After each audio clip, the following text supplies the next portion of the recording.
సబ్జెక్ట్లో భాగంగా కవిత జైల్లో అస్వస్థకు గురైంది. కవిత జైలు బెయిలు పైన నీళ్లు మేడలు అనేది కమ్ముకున్నాయి. ఇప్పటి వరకు 8 టైమ్స్ అనేటటువంటిది బెయిల్ ఆమెది రిజెక్ట్ అయ్యింది.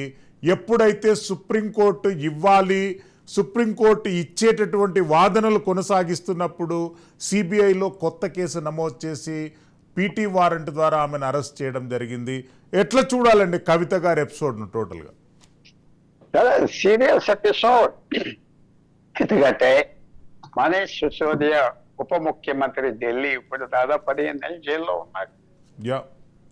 అతను లేచి నిలబడి కవితకు సంబంధం లేదు అని రాసిస్తాడా? ఇవ్వడు కదా. కేజ్రీవాల్ రాసిస్తాడా? కేజ్రీవాల్ వచ్చి హైదరాబాద్ లో కూర్చుని బాగా తిన్నాడు, ఆయన పెట్టిన మీటింగ్లకు వెళ్ళాడు. ఖమ్మం అంతా మర్చిపోయారేమో మీరు, పాపం మర్చిపోయి ఉంటారు, ఎక్కువ న్యూస్ చూస్తూ ఉంటారు. అది వచ్చేది కదా ఉత్తరం, ఏం సంబంధం లేదని. ఎవరు ఇవ్వరు. ఒకసారి కేసు నమోదు చేసాక ఎంత పెద్ద సింహం అయినా, ఎంత పెద్ద పులైనా పిల్లైపోతారు. ఎంత పెద్ద రాజకీయ నాయకుడైనా ఆయనకి అది విశేషంగా వీక్నెస్ వచ్చేస్తారు. లాలూ ప్రసాద్ యాదవ్ జైల్లో పెట్టినప్పుడు ఎవరూ రోడ్డు ఎక్కలేదు. చంద్రబాబు నాయుడు గారిని జైల్లో పెట్టినప్పుడు ఎవరు రోడ్డు ఎక్కలేదు. ప్రజలు కూడా అలా చూస్తారు. వాళ్ళు ఏదో ఓటేసాడు పాడు అని కాకుండా ఇది చాలా సీరియస్ అఫైర్. ఆమెకి ముందల నుంచి సలహా ఇచ్చేవాళ్ళు సరిగ్గా ఇచ్చారా లేదా అది వెళ్తే నాకు కనపడలేదు. ఒక డిఫరెంట్ గా ఉండేది. డిఫరెంట్ గా ఎప్పుడు ఉండొచ్చు? మీకు అన్ని ఆధారాలు ఉన్నప్పుడు ఉండొచ్చు, మీకు అన్ని ఆధారాలు ఉన్నప్పుడు ఉండొచ్చు. అది లేనప్పుడు జాగ్రత్తగా ఉంటే ఈ పరిస్థితి రాకపోతుందేమో. కరెక్ట్ గా ఎలక్షన్ ముందర ఆమెను అరెస్ట్ చేశారు.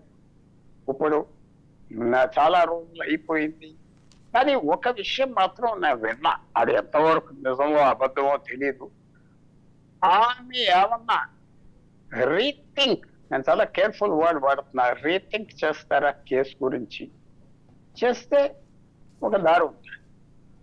లేకపోతే కీ ప్లేయర్ మనీష్ సిసోదియా, కేజ్రీవాల్, ఆమె ముగ్గురు మీద వచ్చింది. అది ముగ్గురులో ఎవరో ఒకళ్ళు ఆమె చేయలేదని చెప్పాలి. ఆమె చెప్పుకుంటాను, నేను చేయలేదు, నాకు సంబంధం లేదు, కేజ్రీవాల్ చెప్పాలి, లేకపోతే మనీష్ సిసోదియా చెప్పాలి. చెప్పట్లేదు కదా. సో అది ప్రాబ్లం అది. కానీ మీరు అన్నట్టుగా సుప్రీంకోర్టు బెయిల్ ఇమ్మంటుంది కాబట్టి బెయిల్ ఇస్తారు. కొత్త కేసు పెట్టినా ఇవన్నీ తట్టుకోగలరు. బలం ఉన్న వాళ్ళు, పెద్ద లాయర్లు ఉన్న వాళ్ళు కాబట్టి తట్టుకుంటారు. ఈ సిక్నెస్ ఇవాళ దీన్ దయాళ్ హాస్పిటల్లోకి వెళ్ళాక ఎలాంటి సిక్నెస్, ఎలాంటి జబ్బు, ఇది ఏమన్నా వైరల్ ఫీవరా, సీరియస్ సిక్నెస్ అని మనకి రేపు బయటకు వస్తాయి. తప్పకుండా ఆమెకి ఫ్యూచర్ లో బెయిల్ వస్తుందని నేను భావిస్తాను. ఎందుకంటే ఆమె పుచ్చుకోలేదు డబ్బు, అవి ఇచ్చిందని అలిగేషన్ కదా, ఇచ్చిందని అలిగేషన్ కదా. మనీష్ సిసోదియా పుచ్చుకున్నాడని అలిగేషన్, కేజ్రీవాల్ పుచ్చుకున్నాడని అలిగేషన్. ఎప్పుడు లా ఇచ్చిన వాళ్ళకి కొద్దిగా 1 షేడ్ తక్కువ ఉంటుంది. 1 షేడ్ పుచ్చుకున్న వాళ్ళ మీద ఎక్కువ ఉంటుంది. ఇవ్వకూడదని ఎక్కడా లేదు. గవర్నమెంట్ సర్వెంట్స్ కి ఇస్తే స్పెసిఫిక్ సర్వీస్.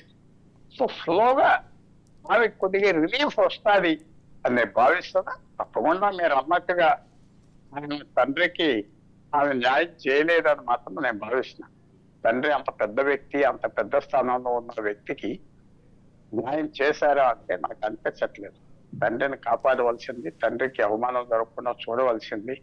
ఎందుకంటే అంత పెద్ద మనిషి ఈవేళ బయట వాళ్ళు చేస్తే చేస్తారు, బయట పార్టీ చేస్తే చేస్తారు, ఇంటి వాళ్ళు కూడా జాగ్రత్త చూడకపోతే కష్టం. ఈవేళ కేసీఆర్కి పెద్ద కష్టం అవ్వాలి వచ్చింది.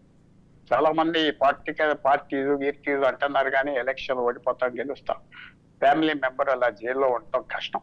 నేను చిన్న విషయం చెప్తున్నా, మీరు చాలా టైం ఇచ్చారు. కరుణానిధి కూతురు జైల్లో చూడటానికి వెళ్ళినప్పుడు ఆ కూతురు కూడా చాలా పెద్ద హీరోయిన్. ఇవాళ మళ్ళీ పార్లమెంట్ కి ఎలక్ట్ అవి ఏదో ముస్తాబవి వచ్చి ఏం జరగనట్టుగా తిరుగుతుంది కనుమది. జైలు చూసే టైంలో ఆ పెద్ద మనిషి ముఖ్యమంత్రిగా వెళ్ళే జైలుకి హలో ఏడ్చాడు కరుణానిధి. మనిషి చచ్చిపోతే ఎవరో చచ్చిపోయారంటే గుడ్ బై అంటాడు, అది కూడా ఏడ్చాడు, ఓపెన్ గా ఏడ్చేశాడు.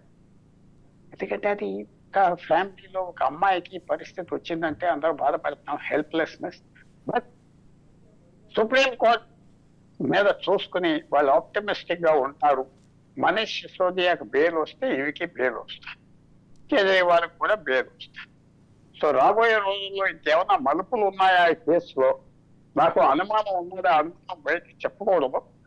మలుపులు ఉన్నాయంటే మాత్రం కనపడుతున్నాయి ఎస్ మలుపులు. ఎస్